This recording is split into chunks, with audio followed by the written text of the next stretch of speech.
All right, I'm recording. All right, here we go. Chapter 7, surface disinfection and treatment room preparation. So surface barriers. Surface barriers are used to prevent contamination on surfaces that are not easily cleaned. So like a chair, we need to, disinfect the chair. Um, Computer, like most of your offices are going to have a computer in each operatory. On the keypad, you're going to want to make sure that you put like a piece of clear tape over it.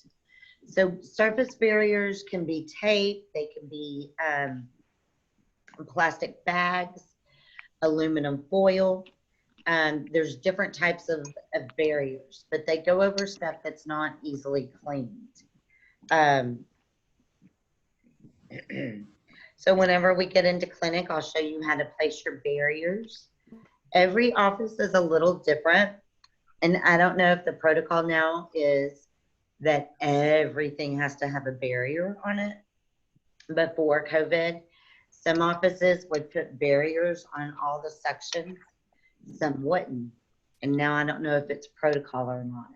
I'm not sure. But we do put barriers on most everything that we, and I'll show you when we get into clinic how to put your barriers. And I still like, there's a chair cover that goes over the chair where the head leans back. I still spray it down and wipe it down even though there was a barrier, but I just extra caution.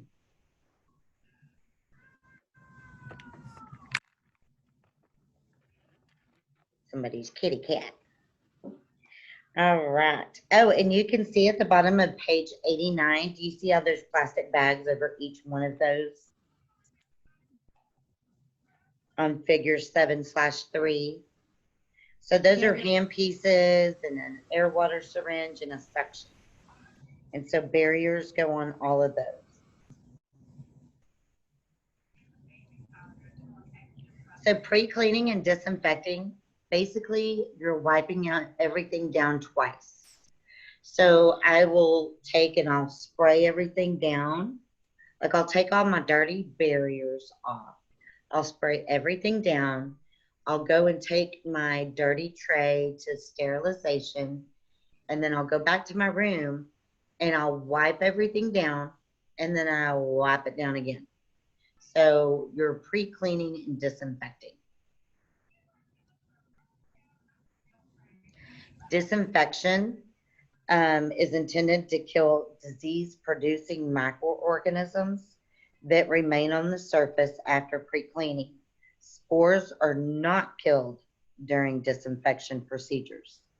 Sterilization is the process of which all forms of life are destroyed. The term disinfectant is used for chemicals that are applied to surfaces such as countertops, dental equipment. The term, now an antiseptic is different than a disinfectant. An antiseptic would be like alcohol. Like if you cut yourself, putting alcohol. Also, have y'all ever heard of monkey blood? It's red. It's an antiseptic that you can put on cuts. If someone ever had surgery, I don't know if y'all ever watched ER, not ER. Lord, that was in my day. Grey's Anatomy. Grey's Anatomy, where they squirt the brown stuff before they cut. Done. That is an antiseptic. A disinfectant is going to be like Lysol. Everybody's killing themselves for. Yes. I haven't been able to get a Lysol bottle since March. Well, at HEB, when you work there, it's hard because all of them, they come back in, get some, they go back out, and once they come back in, you can't really tell them nothing.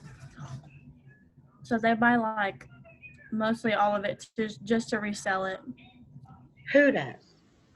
The people that come in the HEB, the customers, that go back in and back out and back in and back out just to sell it. And what time do you have to get there in the morning for this activity? Right when we open at 7. Mm-mm. That is a bunch of malarkey. Are people still waiting in line?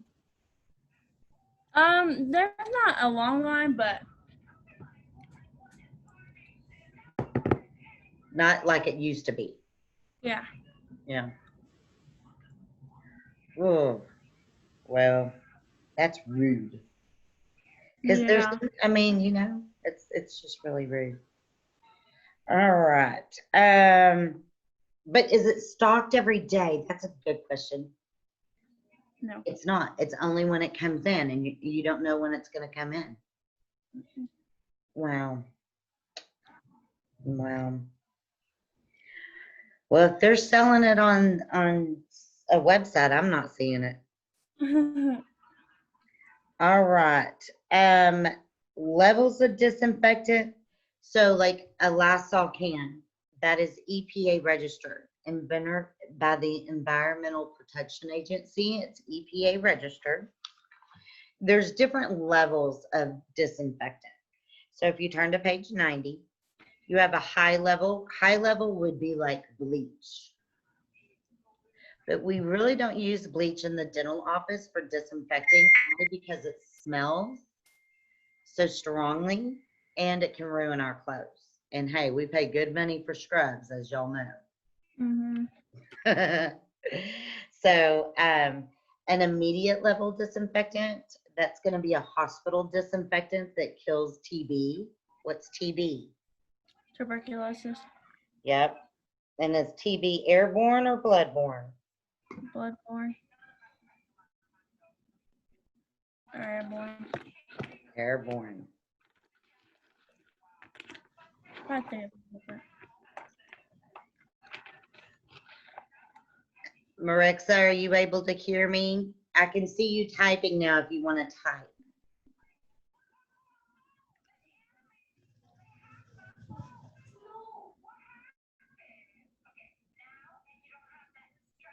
I can see the chat now, Marixa.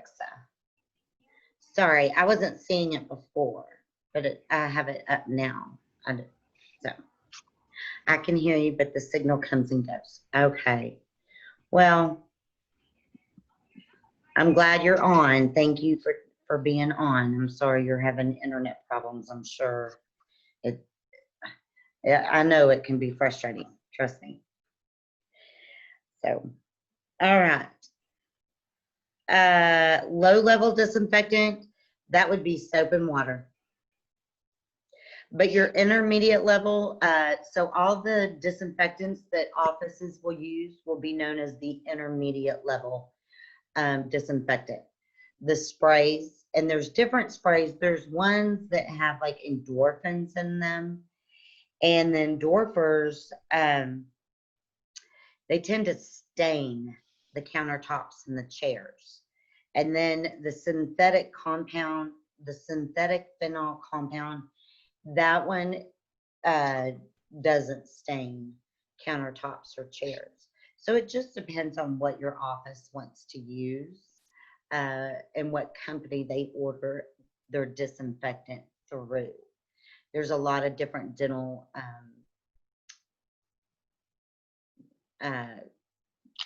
places to order from. So we talked about bleach.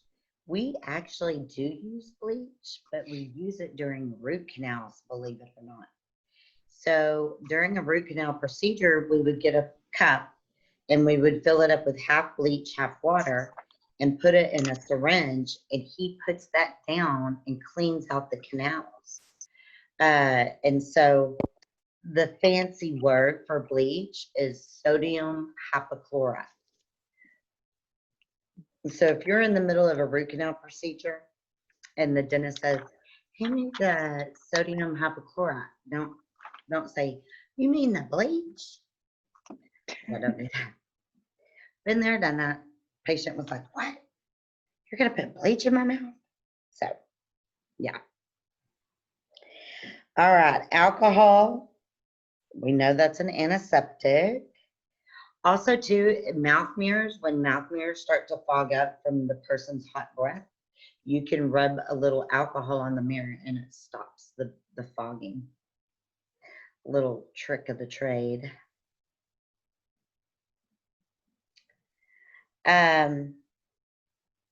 So I'm running out of time. Of course I am. I'm gonna keep going. Let me exit out. Hopefully by September, Zoom will be back free like it was back in March. I mean, it's free, but you could go as long as you wanted.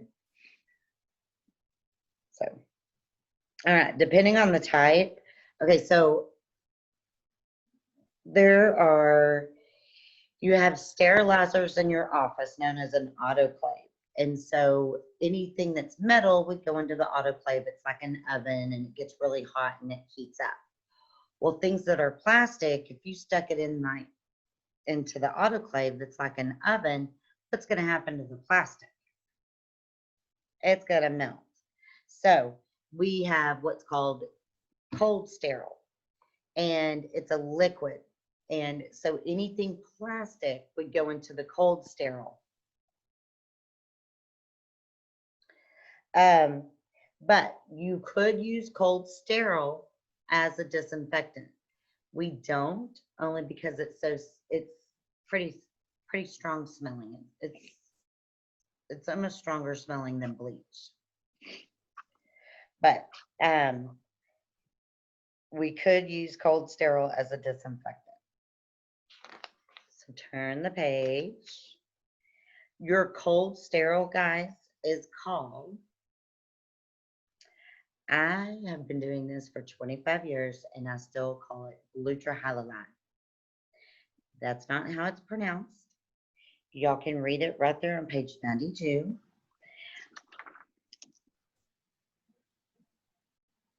Y'all see it? It says state board. Glutarhalonide. Yes, ma'am. Okay. Anybody want to give it a try on how to pronounce that?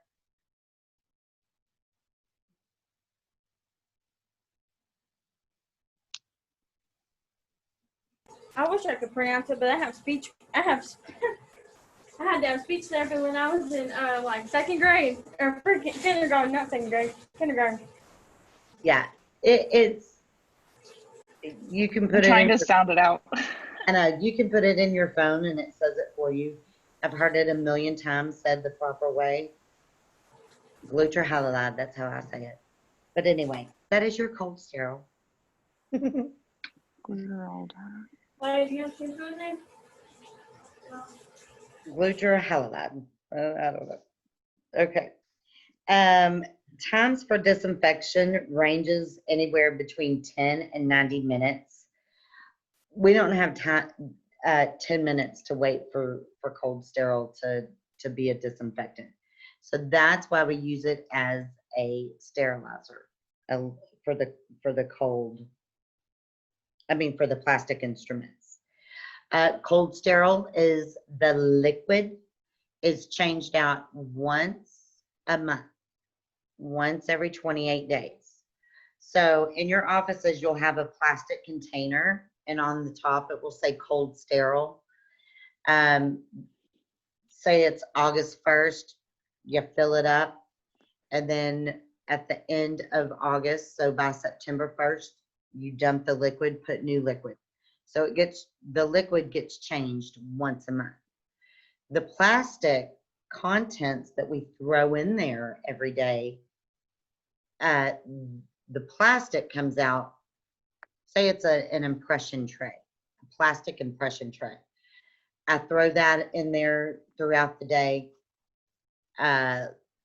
First thing in the morning, I need to take that plastic tray, rinse it off, and I can reuse it. But the liquid gets changed once a month.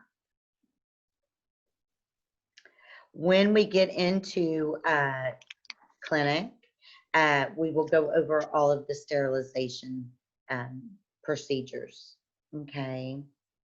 So I can be talking about this right now and you're like, huh? But touch it, feel it, know it. So when we get in clinic, we'll be very familiar with sterilization. Sterilization is something that we do on a daily basis all day long. A lot of people think that instruments that are used on you, or I guess my question is, who thinks when they go to the dentist, the instruments that they use on you, that's just your instruments? I was confused. Wait, what? Okay, so say these scissors were an instrument that I used on you. I would take this to sterilization, sterilize it, and then I would use it on another patient. A lot of people think, you know, like at a nail place, that they have your name on a bag, and those are just yours. that Oh they no, put on I you. get what you're saying now. Okay, yeah. People So think all that. day long, we're sterilizing instruments because instruments aren't cheap. They are not cheap. So that's why we are constantly, as dental assistants, running in there and catching up on sterilization. It's like dishes at a restaurant. They're not just ours, they're everybody's. That's right. That's right. So you have three different types of instruments. You have critical, semi-critical, and non-critical. Critical instruments are the ones that are used to cut through bone, gum tissue.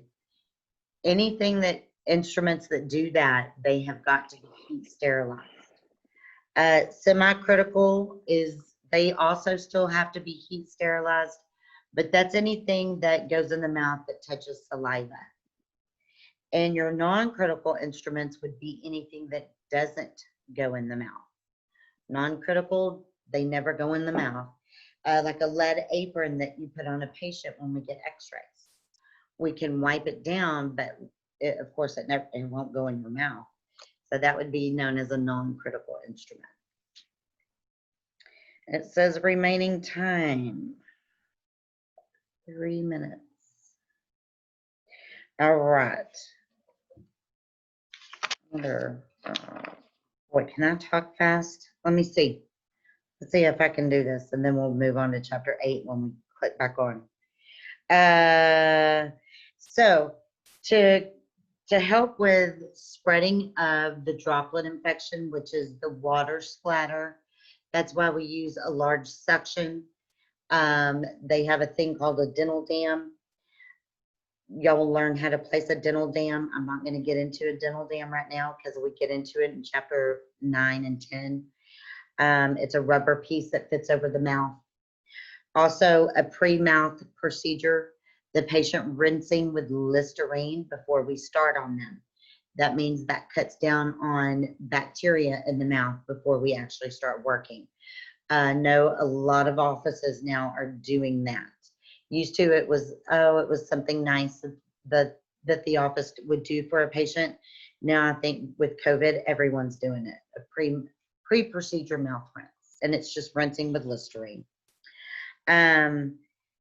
Dental water lines. Okay, so we talked a little yesterday about biofilm, which is basically like slimy bacteria on a rock in a lake that can accumulate in our water lines. So we have to flush our water lines once a week. And we also use individual water reservoirs that go in each operatory. And it's got we've got little tablets we could put in it. We could, here at school, we use Listerine to help cut down on bacteria in the water lines as well. Anytime we take an impression in the mouth, we always need to disinfect it. So if you pull out, I've got less than a minute. So every time you pull out an impression, we need to spray it down with disinfectant. All right, guys, it's about to kick me off. Let's roll into chapter 8. Any questions? If you do, ask me when we get back on. Let's go ahead and get out of here. I'll see you in a minute.